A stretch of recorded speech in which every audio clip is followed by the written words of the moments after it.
Hey everybody, I'm back, Mr. D, Mr. D's classroom. Today I just wanted to talk to you guys about the Smith-Mundt Act, M-U-N-D-T. It's called the Smith-Mundt Act. And it was an act that came out in 1948. It was designed to stop the United States for using propaganda and false flags against its own people, against American people, but basically the United States people. I guess the best way to explain this act is David Icke came out with this phrase called problem, reaction, solution. And when the United States wanted to go to war or wanted to get any agenda pushed through, they would create a problem and they would sit back and wait for the reaction of the people. And then they would respond to their reaction with a predetermined, answer for the problem that we're facing, that they created. So I think about, I'll give you an example, Iraq war. They rang the bells and every night it was, they've got weapons of mass destruction. That's the problem. They create a problem. He had weapons of mass destruction. We had weapons of mass destruction too, but no one said anything about that. But yeah, and then they say he's crazy, but who's the crazy one? We use more weapons than anybody. Anyway, the false flag was you create a problem. They said that he had weapons of mass destruction, and that was the problem. And they created this fear. They waited for the people to respond, and people responded with fear. They said, well, we don't want, to get bombed by Iraq and this and that. So what do we do? And so our government had the answer, just waiting. They said, well, we can go to war and we'll stop them. So, and the whole time they wanted to go over there to get those oil fields. And that's why to this day, we have 14 bases in Iraq and we own every last one of their oil fields. But our prices are still going up. It doesn't make sense to me. But anyway, that's a false flag. So they created a problem. The problem was he had weapons of mass destruction. They waited for our reaction. They wanted to find out how the people were going to react. And then they came up with a solution. And that solution was to go to war, even though most American people didn't want to do that. But they went to war anyway. We went over there on a lie, propaganda, and we found out they had no weapons of mass destruction. We destroyed their city for no reason. So now they say, well, it was a good thing we went anyway because he was a bad man. Well, who's to say who a bad man is? If someone came over here and bombed us and said that our president was bad, people would be up in arms. So anyway, that's what that act was designed to do. It was designed to stop us or stop our government for basically, using government, government control, meant the mind, controlled our minds to do their bidding and send our young kids over to war and kill people and be killed. But that's what the Smith-Mundt Act was designed to do, to stop, propaganda and false flags. But, in 2012, that was overturned by Obama. And I'm not just saying Obama's a bad guy. I think anybody in office would have listened to our board, our Congress, and, overturn this act. So now they can lie to you, they can say or do whatever they want to do, as long as, it's going to move us toward their agenda. And that's what we're facing today. So you get a chance, go to Google the Smith-Mundt Act.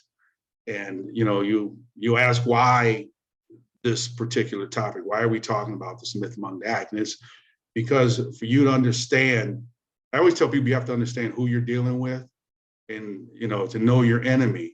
And I hate to say the United States is an enemy, but they treat us like one sometimes. So you have to understand what you're dealing with so you know how to deal with it. You don't want to try to play checkers when your opponent's playing chess. So anyway, that's the reason I think it's important that you guys check out this act. And this is how I do it with my students. I'll show a little video because I do have a video of this at the end. And I like for them to watch these videos. And it kind of brings a little bit to life to our topic. So anyway, this is Mr. D, Mr. D's classroom. Remember, happiness is a choice, so choose to be happy. and you are whatever comes after I am. I want to put the video on. Have a good day. David Pakman Show. We've talked a little bit about the National Defense Authorization Act, also known as the NDAA. There is a new version which includes an amendment that would actually legalize the use of propaganda on the American public, according to Michael Hastings of BuzzFeed. The amendment was proposed by Mac Thornberry, a Republican from Texas, and by Adam Smith, a Democrat from Washington, and it passed in the House last week. It would basically nullify the Smith-Mundt Act of 1948, which specifically forbids information and psychological operations aimed at influencing U.S. opinion. Thornberry says the current law ties the hands of America's diplomatic officials, military, and others by inhibiting our ability to effectively communicate in a credible way. What this basically means is they want to be able to use these, they're called information operations, to target not only foreign audiences, which we know happens and people here don't care about quite as much, but also to target domestic audiences. We've seen this done in practice, right? In other words, just because this was kind of against the law, formally against the law, it still is done. Look at what happened with the bill of goods we were sold with the Iraq war, right? I mean, to say, well, it may not have been a formal government information operation. I would even argue with that. I mean, there was a decided effort, a concerted effort to convince people of a certain thing in order for them to support going into Iraq. It was very, very clear. Right. I mean, partially that was the use of what they knew to be faulty information, right? Right. I mean, that's kind of, is lying the same as propaganda? Well, let's see. You know, is lying the same as propaganda? Is that the same as an information agenda? Or is it, I don't know. I think it is, right? What do you think, Natan? Well, it's difficult to say whether it should be a crime for politicians to lie. I mean, certainly there's a way of impeaching them, but on the other hand, if congressmen are in it with the president, then there's no way that that'll ever happen. So I don't know what to think about that. If the NDAA goes into effect in its current form with this provision in it, the State Department and the Pentagon can basically go, they already manipulate mainstream media outlets and they do information campaigns. As we see on Fox News, they just repeat the Fox News talking points. Or rather, they repeat the Republican talking points in many cases with the same typos, right? So we already have government and politicians influencing mainstream media. That we already have. But this provision would actually allow this to go even further and allow the government to create specific misinformation campaigns directly geared at the U.S. public without having to simply kind of run it through mainstream media. It really doesn't seem like that Smith-Mundt Act did much in the first place, right? I mean, look at the amount of propaganda that we've seen from the government since 1948. Right. I don't think it really helped. I mean, I'm not worried about this. Not really. It's not like we're going to end up like North Korea. But at the same time, it seems unnecessary. Natan, is it unnecessary or is it downright concerning?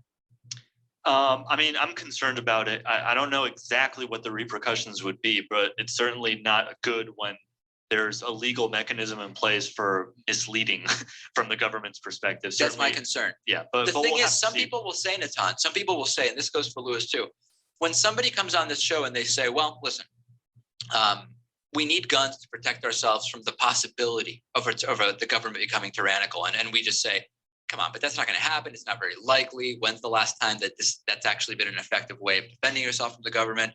Somebody could say, you know what, I don't really care about this because I just don't think it's very likely that the government's really going to turn us into North Korea. It's the same kind of argument, right? I don't know about that.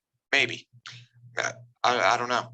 I'm a little bit unsure about this because it seems to me like we already have a de facto propaganda machine. I mean, if you look at super PACs and the ads that they were running, just saying blatantly false things about Obama shipping Jeeps jobs overseas and all sorts of things, and but denying climate change. That's like that was a campaign thing. Well, what about denying climate change? We have a political party that essentially rejects the consensus of science. I would say that that's a complete propaganda machine that's anti-facts. That's true. I mean, is there added credibility because it's coming from a government source? Not for a lot of people, no. Right. I don't think so.